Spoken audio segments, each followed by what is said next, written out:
Hello, in this video I'm gonna show you some of the best features that are available on Motorola Edge 50. Now, I decided to choose only those that I found the most interesting ones.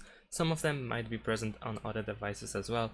I just found them the most interesting ones. So we're gonna go to the settings, and then over here if you go to display and choose the display refresh rate over here, then over here you'll find the 144 Hz refresh rate. So yes, we can use the 144 Hz refresh rate of the screen.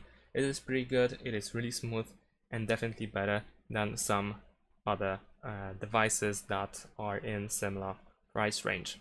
Another thing that is worth checking out is sound and vibration. And over here we have multiple options that can be interesting for someone, like the multi-volume that allows you to control the individual volumes of multiple apps. You can also automatically mute apps if you always manually mute them. So if you want to use this option, then you can turn this option on, and there we go.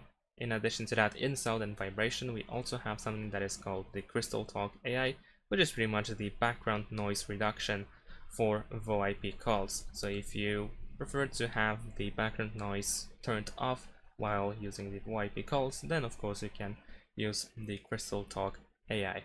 And finally, we also have the live caption that allows you to or allows the device to detect speech on the device of something that is being played, and by doing so it will automatically generate those captions. So if you enable this option, then you can learn more about it, or you can just press got it. Over here you also have some settings like the languages that are supported, and there are only a few that are supported, but definitely worth checking out. We can also choose the caption preference over here, where you can change the size and style and so on and so forth. So be sure to check it out if you prefer to have captions on your device. Then we need to go to battery settings, as there are many different options that are worth checking out in order to keep our battery in a healthy state. For instance, we have the adaptive battery that allows you to limit battery for apps that you don't use too often. Then we also have the charge boost that allows you to boost the charging speed, and of course this is not really for free, let's call it that way, because if you enable this option, then the device will heat up, and it will be pretty hot. I'm gonna tell you that. I've tested this option and the device gets hot pretty quickly. And finally, we also have two additional options for the battery consumption, or actually keeping the battery in a healthy state. The first one is optimized charging, which is the default option that should be used, I believe, by pretty much all users of this device, except with some exception, of course. And it uses AI to learn the patterns when you charge the device and when it should limit the charging to 80%. And over here you can also read the detailed description of how it works. So you can also press this button in order to have this infographic over here. And if you tend to keep the device being charged all the time, like even for several days, then instead of using the optimized charging, you should use the overcharge protection that allows you to keep the battery once again in a healthy state. Over here you can also read the description what it exactly does, but to keep it short, it limits the charging of the battery to 80%, so it won't exceed 80%. And once a week it will actually allow to charge up to 100% in order to keep the battery calibrated.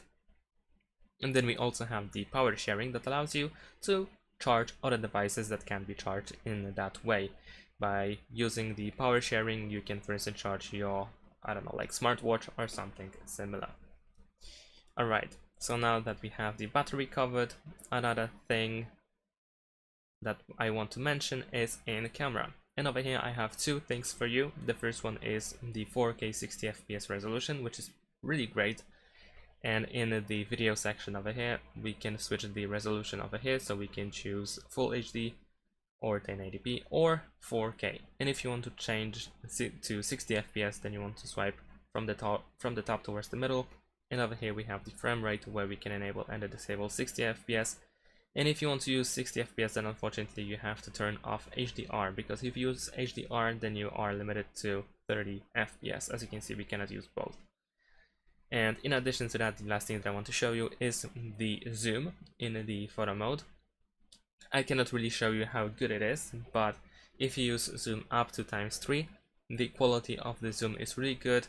I was quite surprised how good it is. It doesn't lose the quality of the picture. And of course, you might be also recommended by the device to use ×6 zoom. However, it is definitely a little bit worse in terms of the quality compared to ×3. So it's definitely worth to use in the zoom, especially if you tend to take pictures a lot and you know what you are doing with the camera. Definitely worth checking out the ×3 zoom. And overall, if you are interested about the maximum zoom, then you can use up to ×100. But of course, the quality of this zoom is not really that great. It is not worth even checking it out, to be honest. And that's pretty much it.